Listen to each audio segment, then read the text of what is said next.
sem muitas delongas, eu queria aproveitar essa manhã para trazer uma meditação, irmãos, que me ocupou durante muitos momentos nessa pandemia.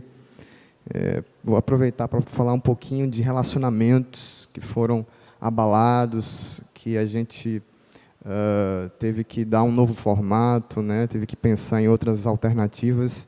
E para isso, queridos, eu queria chamar a sua atenção para um texto das Escrituras que está lá próximo de Apocalipse.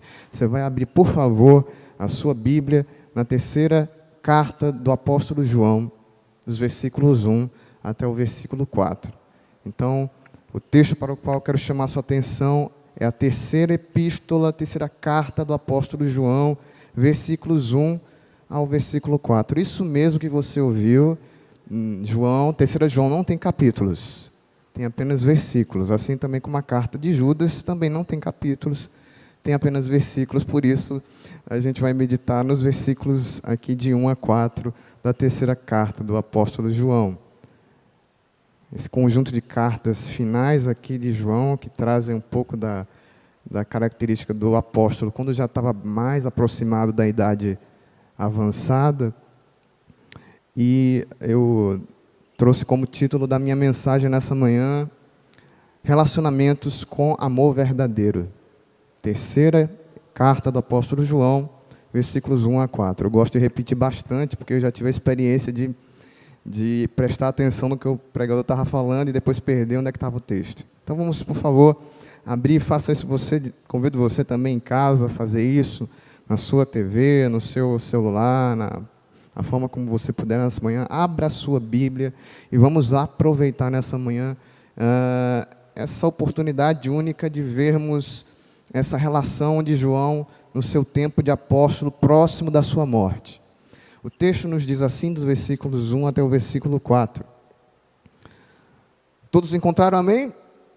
Amém, irmãos? Amém. Isso é gostoso de ouvir a resposta presencial dos irmãos, né? Falando conosco também. Vamos lá. O versículo nos diz assim, queridos: o presbítero ao amado Gaio, a quem eu amo na verdade. Amado, peço a Deus que tudo corra bem com você e que esteja com boa saúde, assim como vai bem a sua alma. Pois fiquei muito alegre quando os irmãos vieram e deram testemunho de que você é fiel à verdade e vive de acordo com a verdade. Não tenho maior alegria do que esta, a de ouvir que os meus filhos vivem de acordo com a verdade. Vamos orar, queridos. Temos um texto rico aqui. Eu vou tentar explorar esse texto de maneira bem objetiva, mas a gente poderia ter diversas oportunidades para falar sobre essa experiência, essa relação do apóstolo com o nosso querido Gaio. Vamos orar ao Senhor. Senhor Jesus, estamos aqui mais uma vez diante de Ti, nessa casa de oração, nesse tempo que o Senhor separa, que o Senhor proporciona para nós, de experimentação da alma, de reflexão, ó Deus, em nosso caráter, no nosso dia a dia, para pararmos a rotina do dia a dia e verificarmos, ó Deus, como andam as engrenagens de nossas emoções, de nossos projetos, e hoje de manhã, dos nossos relacionamentos, Senhor, como estamos projetando essas ligações com as pessoas que amamos, com as pessoas que queremos, ó Deus, ao nosso lado, que mesmo distantes, consideramos como importantes para a nossa vida. Nos ajuda, Senhor, a ver nesse clima, nessa relação, nessa carta, ó Deus, remetida a este homem que de fato não conhecemos muito. Nos ajuda a nos enxergar, Senhor, enxergar a nossa casa, enxergar o nosso trabalho, enxergar, Senhor, a nossa vida diária, e nos transforma, como o Teu servo orou há pouco, Senhor, nos abala, não nos deixe estar diante, Senhor, das Tuas Escrituras de uma maneira fria, Senhor. Peço o fervor do Espírito Santo, porque a Tua palavra traz vida, a Tua palavra, Senhor, penetra o nosso coração e revigora a alma. É isso, é essa experiência que queremos, que esperamos do Senhor, ó nosso Deus, de lermos as Escrituras e, ó Deus, sairmos daqui com um rio correndo no nosso coração. Ainda que os assuntos sejam sérios, sejam difíceis, nós precisamos, Senhor, que eles atinjam a praticidade da nossa conduta, Senhor. E faça isso, Pai. Nós pedimos que assim seja, para o louvor da Tua glória. Fazemos isso também pedindo, Senhor, desde já, como sempre, perdão pelas nossas falhas, pelos nossos pecados, para que nos encontremos perfeitos diante de Ti. Oramos assim, Senhor, em nome de Jesus. Amém. Relacionamentos com amor verdadeiro. Meus queridos irmãos, a terceira carta do apóstolo João é uma carta em vários aspectos muito interessante. Ela faz parte dessas 3 últimas cartas que o apóstolo dirige a pessoas específicas ou à igreja ali. Mas o fato é que a terceira carta, ela se difere das outras porque é o menor texto da Bíblia. É o texto mais breve de todas as Escrituras, né? São apenas esses 14, 15 versículos, na verdade, da carta de João. E essa carta aqui foi escrita provavelmente no finalzinho da era apostólica. João, muito provavelmente, era o último apóstolo vivo, antes dele ser desterrado de onde estava.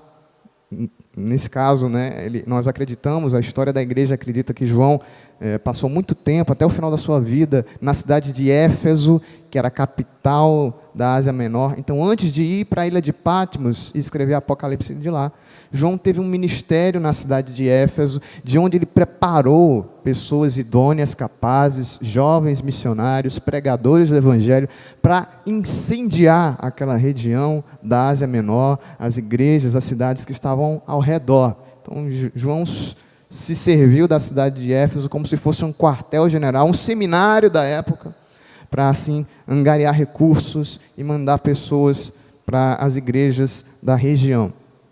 E apesar, queridos, de nós sabermos da possível estadia do apóstolo João em Éfeso, nós sabemos muito pouco de Gaio. Nós não sabemos quem de fato é este Gaio, como eu vou explorar daqui a pouquinho mais à frente. Não sabemos onde era a igreja, onde este Gaio residia, muito menos a cidade. Mas o que de fato nos chama a atenção é que João dirige uma carta específica para esse homem. Ele não apenas o cita nominalmente aqui, dando a característica de que ele seria uma pessoa destacada ali, mas também cita outras pessoas, como é o caso de Diótrefes e Demétrio.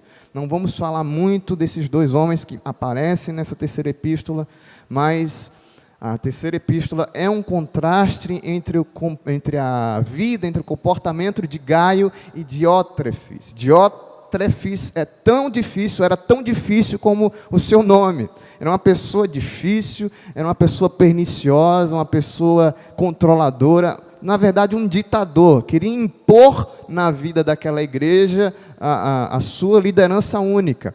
No versículo 9, o apóstolo João se dirige para Gaio dizendo: olha, eu tentei até enviar cartas para vocês, mas Diótrefes tem impedido isso. Ele não reconhece o nosso apostolado, não reconhece aquelas pessoas que mandamos para eles e tem até mesmo expulsado pessoas da igreja.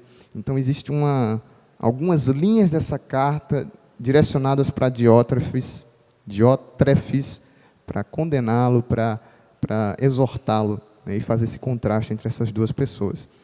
Gaio era o contrário, meus irmãos. Gaio era uma pessoa digna de receber uma carta de um apóstolo. Imagine você.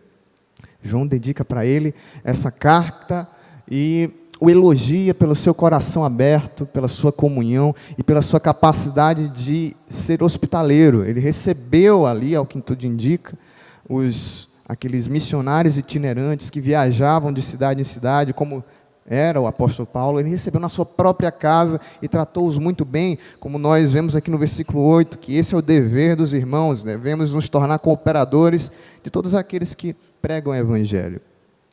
Mas, meus irmãos, o que de fato nós podemos tirar desses primeiros 4 versículos da carta de João é uma coisa muito simples. Eu queria ser bastante claro mais uma vez nessa manhã. A verdade que nós podemos tirar como central desses 4 versículos é que o amor verdadeiro é uma relação de afeto, de cuidado e de alegria compartilhada. Você pode acompanhar aqui comigo, eu pedi aqui para o Caio colocar, então ele está colocando aqui a estrutura do sermão. É isso, meus irmãos. Nesses 4 versículos podemos ver a verdade central dessa relação desses dois homens? O que sai dali? O amor verdadeiro, uma relação guiada por amor verdadeiro. Tem que ter afeto, cuidado e alegria compartilhada. E mais uma vez, essa manhã eu vou provar essa verdade através de algumas afirmações. Primeiro, o amor verdadeiro, meus irmãos, desenvolve uma ligação de afeto com os outros. No versículo 1, o apóstolo João apresenta as personagens da nossa história dessa manhã, apresenta o cenário, ele mesmo se refere a si, faz essa automenção como o presbítero. Veja aí na sua Bíblia, se não é isso que está escrito aí. O presbítero, meus irmãos, que termo diferente, né? Que termo estranho. Esse termo, originalmente, meus irmãos, era utilizado para pessoas de experiência, na verdade, homens idosos que tinham dedicado a sua vida ao ministério do Evangelho, ou sozinhos ou com outros homens na igreja local. E o apóstolo João toma esse termo para ele.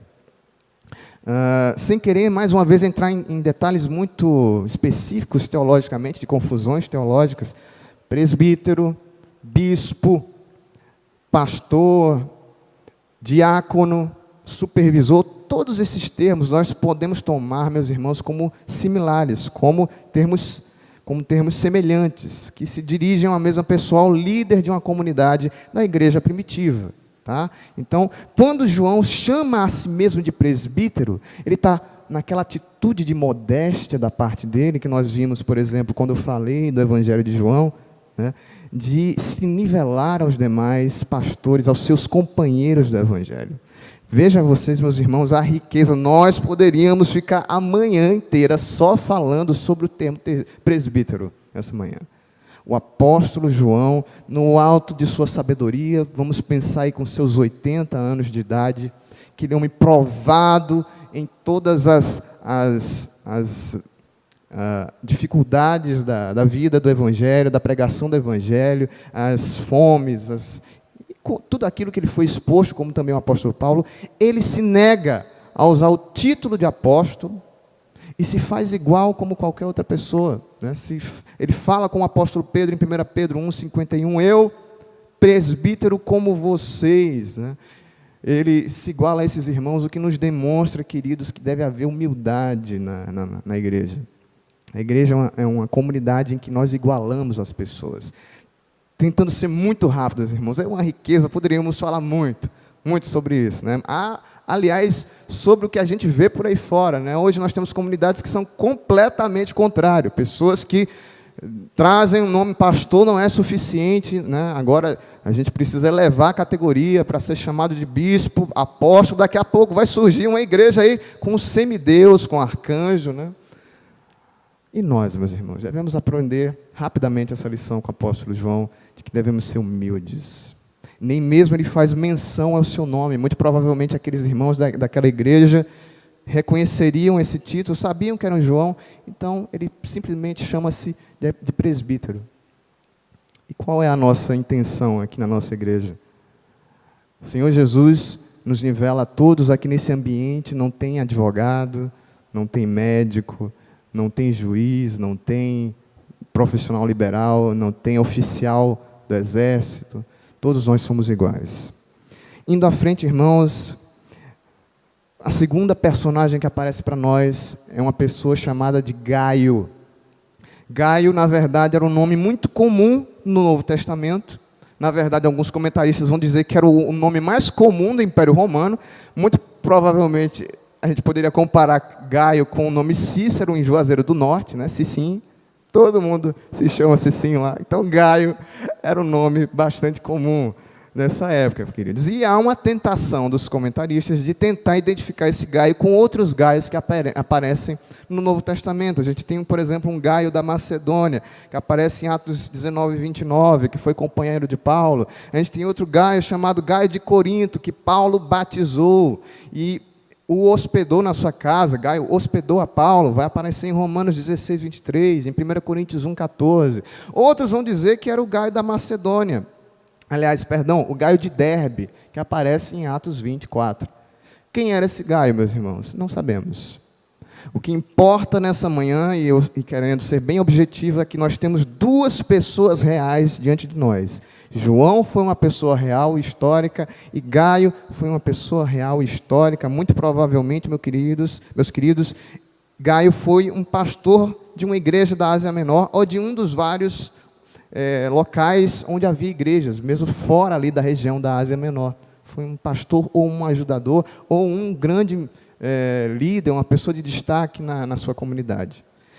Eu quero que você olhe para o finalzinho do versículo 1, porque é aqui que nós vamos perceber a relação de afetividade entre esses dois homens.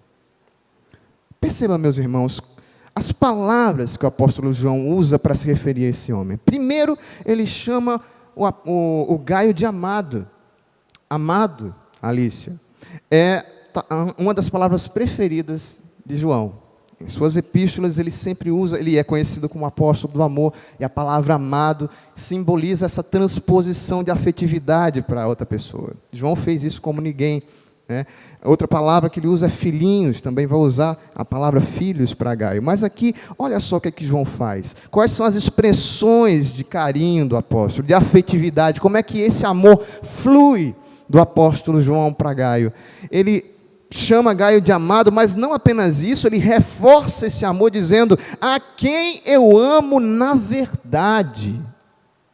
A quem eu amo na verdade, esse amor está reforçado, superlativizado, enfatizado, meus irmãos. Gaio muito provavelmente era respeitado na sua comunidade cristã, como nós vemos aqui, essa deferência do apóstolo João, mas muito mais do que isso, era uma pessoa particularmente cara ao próprio apóstolo. O relacionamento entre o presbítero e Gaio, entre João e Gaio, era de amor e confiança. E aqui nós aprendemos a nossa primeira lição nessa manhã, meus irmãos. Qual é a nossa primeira lição? O amor verdadeiro, a nossa relação, se tem de fato amor verdadeiro, deve demonstrar afeto pelas pessoas que nós amamos. O apóstolo João fez isso, meus irmãos. O apóstolo João fez questão de mostrar para Gaio que ele era muito amado. E eu pergunto para você, vamos transportar isso para a nossa vida? Vamos transportar isso para o nosso ambiente da pandemia, onde fomos, alguns momentos, impedidos de falar com as pessoas que... Falar nem tanto, mas encontrar essas pessoas que amamos. Quantos se lembraram dos amigos? Quantos amigos você não encontrou, não reencontrou? Eu reencontrei bastante pessoas na pandemia, durante esse período mais pesado. Né? Voltei a ter contato com amigos de Juazeiro do Norte, de Maceió, de outras localidades. Mas, queridos irmãos, essa afetividade está presente no nosso dia a dia. Não existe relação de amor verdadeiro sem afeto. O que é o afeto? O afeto é a emoção exteriorizada. É dizer para o outro o que se sente, é falar do outro do seu amor, é falar do outro da importância, é valorizar. E como isso é difícil em alguns meios, né? Como a gente de fato tem essa dificuldade. E isso é um desafio, meus irmãos, porque os relacionamentos são investimentos a longo prazo, meus irmãos. Quando nós temos uma relação de amizade, de amor, de carinho, e essa relação se estende por toda a vida, ela vai passar por todos os solavancos. Veja você, meu irmão, que Jesus teve amigos que chegaram para ele e disseram: tu és o Cristo, Filho do Deus vivo. E Jesus deu glória a Deus por isso. Mas esse mesmo amigo, em um outro momento, disse: não conheço esse judeu com pragas, praguejando e amaldiçoando. A nossa relação de amor vai passar por altos e baixos. As pessoas que amamos vão demonstrar suas diversas facetas, e é assim, meus irmãos. Por isso, nós precisamos ter uma atitude proativa, de mostrar para as pessoas que nós as amamos, de mostrar o seu valor. Você tem feito isso na sua casa? Você tem constantemente feito isso com seus filhos? Falado para a sua filha, para o seu filho, que você o ama? Mas eu não... Com certeza, nessa manhã, meus irmãos, não estou falando de clichês, estou sendo honestamente, estou usando de honestidade intelectual, tá? É isso que o texto fala. Paulo fala de um amor reforçado a esse Gaio, e isso deve acontecer conosco, meus irmãos. Não é a palavra simplesmente por dizer, mas é a expressão de carinho, né? de afeto de fato. né? Quantas pessoas estão se esquecendo de falar da importância dos outros, do marido com a esposa com o marido, os filhos com os pais. Quais são os filhos que hoje em dia se lembram de pedir a benção? Bênção, pai, né? A benção. Como é difícil, como a gente está perdendo, como a nossa sociedade está esfriando nos relacionamentos. Porque, com certeza, profecia do Senhor Jesus, que no fim dos tempos o amor de muitos esfriaria. Mas não somente isso, queridos, essa relação afetiva do apóstolo João com Gaio nos ensina que nós devemos valorizar as pessoas que nós amamos com ações objetivas. Não adianta ficar com as flores no dia dos namorados, não adianta ficar com um presente no dia dos 15 anos, comemorar 2 anos de namoro, enquanto no dia a dia a gente não compreende as pessoas são mutáveis, meus irmãos. Nós estamos em constante mudança. E além do mais, nós precisamos aprender a focar os outros nas nossas relações. Como a igreja às vezes é um ambiente cruel, difícil, em que nós valorizamos muito pouco as pessoas. Hoje de manhã, queridos, para isso tudo acontecer, muitas pessoas acordaram mais cedo, estiveram aqui, prepararam as coisas, né?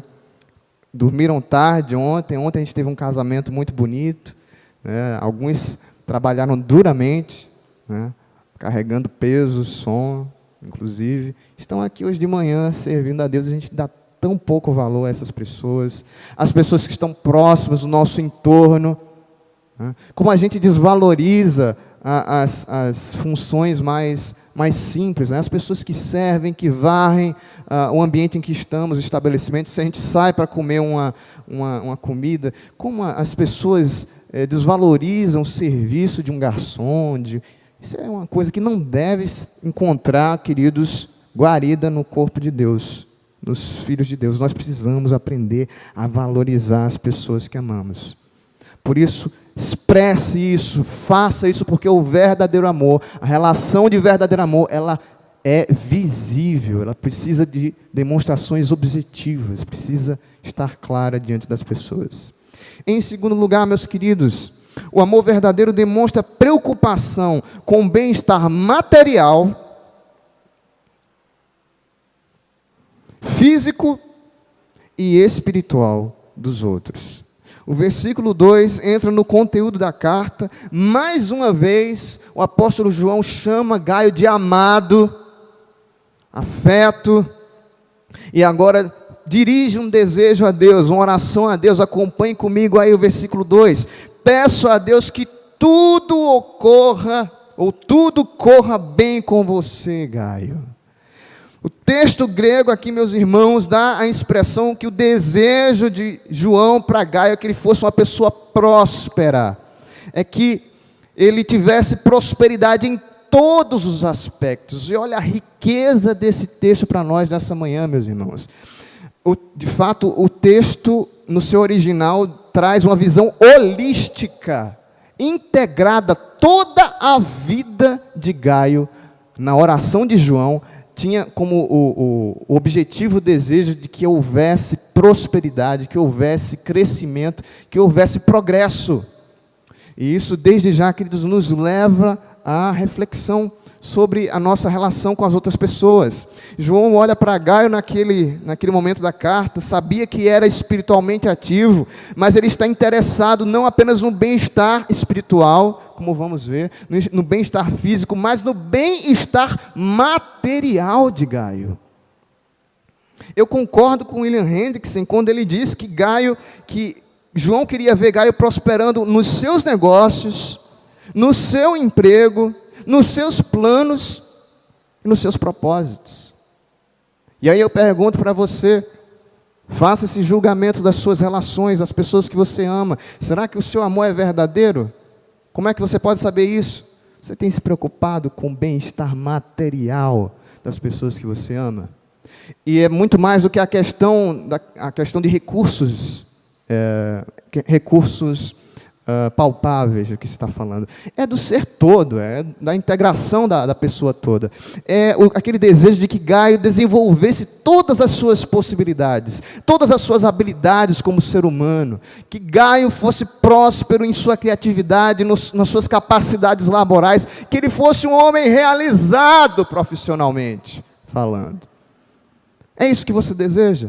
Que é isso que às vezes a gente não encontra, meus irmãos. As relações, às vezes, entre as pessoas, mesmo dentro das igrejas, são relações de poda, são relações discriminatórias, são relações aprisionantes.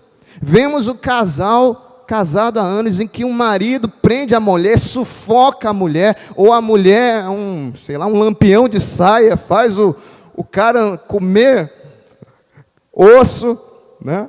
Prende. Aquela relação fechada, um tolhendo o outro, isso não é uma relação saudável, meus irmãos. Não é uma relação de amor verdadeiro, ao estímulo a que o outro desenvolva suas capacidades. Nós devemos ser promotores da capacidade, da criatividade dos outros, abrir espaço. Meu irmão, eu amo você. Você está aqui comigo, como a gente tem uma experiência, eu louvo a Deus por isso. Nosso grupo de louvor é um grupo de louvor grande em número. A gente tem pessoas muito legais, muito boas aqui, né? Mas temos espaço para todo mundo, né? Quem quiser, quem tem dons, nós temos pessoas talentosas, com dons espirituais, e podem ter espaço conosco, que é assim que deve ser. Amanhã apareceu outro guitarrista, eu vou... O que a gente já viu, meus irmãos, de loucura por aí, meu Deus do céu, meu Deus do céu. Ai, Jesus, igreja é um negócio complicado, meus irmãos. A igreja é um negócio complicado. E nós devemos aprender com o apóstolo Paulo nessa manhã. Seja um canal para abençoar, para possibilitar, para projetar outras pessoas. Permita que você seja uma escada para outras pessoas. Invista em outros. Tem tanta gente do seu lado aí desanimada. Incentive pessoas. Não deixe pessoas morrer. Se depender de você, dê oportunidade, faça as pessoas crescer. Ore para que essas pessoas desenvolvam suas plenas capacidades. Não apenas isso, meus irmãos, a preocupação de João com Gaio vai também para o seu bem-estar de saúde, meus irmãos, seu bem-estar físico. Ele continua dizendo no versículo 12, que esteja com boa saúde, meu filho Gaio, que você esteja saudável. E veja vocês, meus irmãos, como a Bíblia é extremamente sábia, como ela desconstrói esses paradigmas. Nós temos um cristianismo que vê a dimensão profana e santa da religião, né? Nós temos um momento santo, que é o sábado, principalmente o domingo, em que a gente bota a nossa roupa mais bonita, em que a gente bota o perfume mais caro, mas de segunda a sexta nós nos transformamos, né? Temos uma queda na personalidade, temos um transtorno, e as pessoas vivem com gavetas, com portas totalmente. A vida profissional não tem nada a ver com a vida eclesiástica da igreja. Meus irmãos, isso não existe. Outras pessoas têm uma dificuldade de lidar com a saúde delas, tem receio de que tomar remédio é falta de fé. Ai, meu Deus do céu, né? Não, imagine se eu vou tomar remédio porque eu estou com depressão. Que é isso, irmãos? Repetido aqui, plagiando um pastor, né? Quando você está com dor de dente, você vai pedir oração ou você vai para o dentista? Você vai para o dentista, né? E por que quando a gente tem outras dificuldades, quando a gente tem dificuldades de natureza psicológica, por que esse preconceito?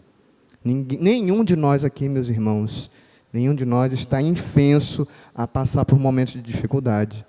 Eu já passei por momentos de dificuldade, já entrei em quadros de quase depressão, já tomei remédios. Isso não tem problema nenhum, meus irmãos. Porque o apóstolo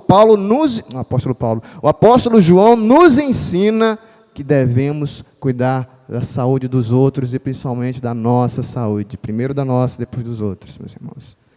Nós temos exemplos demais. Paulo diz para Timóteo: olha, Timóteo, não toma apenas água, mas toma também um pouco de vinho por causa das tuas constantes enfermidades. A nossa saúde, meus irmãos, é questão espiritual.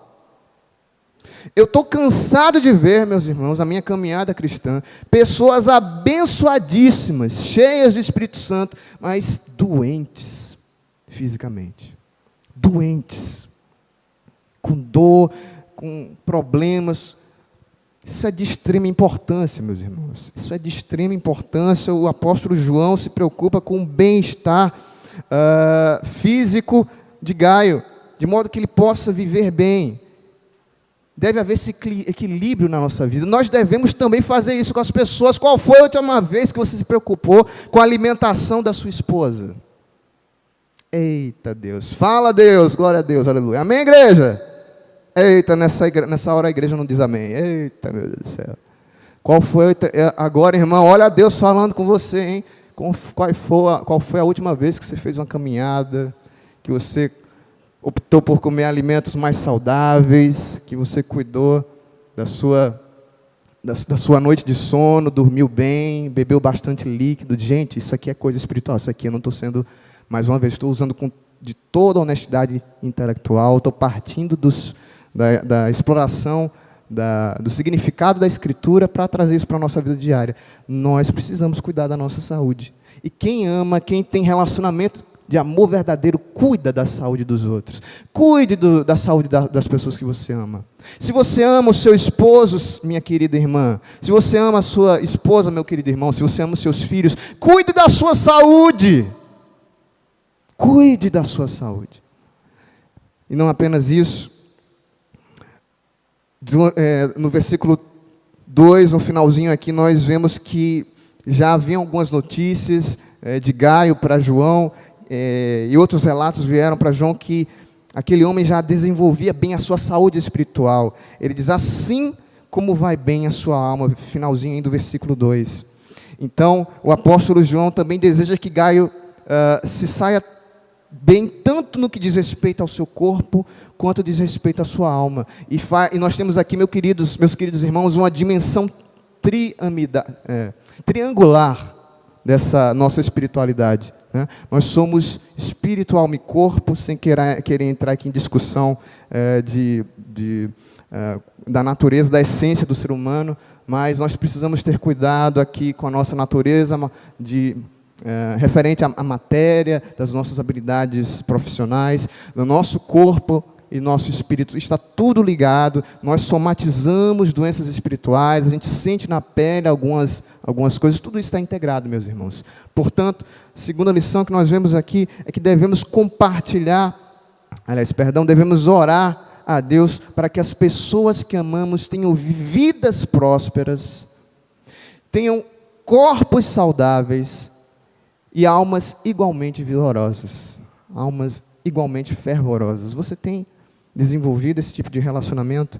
As pessoas que você ama são fruto dessa oração. Senhor, eu desejo que haja emprego para essa pessoa que eu amo, que ele seja bem remunerado, que ele seja feliz, realizado no seu trabalho. Senhor, eu desejo também saúde, não permite que ele tenha uma vida difícil, que a sua estrutura física ande cansada, principalmente, arrematando a questão, Senhor, que seja uma pessoa cheia do Espírito Santo, que seja fervoroso, que tenha vida de oração, que tudo isso esteja integrado, porque Deus se importa com o ser total. Deus veio salvar o ser total. E por fim, meus irmãos, nessa manhã, os versículos 3 e 4 nos mostram que o amor verdadeiro manifesta alegria ao compartilhar o progresso pessoal de outros. Versículos 3 e versículo 4. João nos diz aqui que ficou muito alegre, muito feliz. E com que ele ficou feliz? Ele ficou feliz quando aqueles irmãos que ele enviou à igreja de Gaio como missionários itinerantes voltaram trazendo notícias sobre o caráter de Gaio. Veja você que as pessoas observam o nosso comportamento, as pessoas observam nossas formas de atuação. E esses irmãos trouxeram breves relatos ali sobre a característica de Gaio de receber com hospitalidade as pessoas que estavam com ele, com amor, com afeto, expressando grandes elogios entusiasmados a esse homem, enquanto não era a mesma coisa com Demétrio, né? Qual era esse testemunho sobre Gaio? O versículo continua, versículo 3, e deram testemunho de que você é fiel à verdade, e vive de acordo com a verdade. Veja aí, meus irmãos, dois aspectos da vida de Gaio. Na verdade, o texto grego fala literalmente, eles deram testemunho da tua verdade e do teu amor, daquilo que era intelectual, da apreensão intelectual da fé, de doutrinas, de conhecimento. Gaio é um homem de conhecimento, de fé, mas é um homem prático, um homem que coloca o amor na prática, meus irmãos. Gaio era uma pessoa equilibrada, era um homem equilibrado na verdade. Ele defendia a verdade em amor e amava em verdade. Portanto, ele tanto tinha a verdade quanto andava na verdade. Esse é o motivo de alegria de João, de ver o seu filho na fé, tendo consciência do Evangelho, tendo conhecimento da Bíblia, mas colocando isso em prática. Não existe Evangelho sem prática. E João continua, ele repete mais uma vez a alegria, no versículo 4, só que ele faz da alegria um superlativo, faz um adjetivo maior. Não tenho maior alegria do que essa. Que alegria é essa que João tem, meus irmãos? Esfuziante, borbulhante. Que alegria é essa que o faz dizer que é a sua maior alegria? É porque, meus irmãos, João tinha acabado de pagar o último carnê, o último boleto da casa própria dele. O time dele do coração tinha acabado de ser campeão, Flamengo tinha sido... Não, meus irmãos.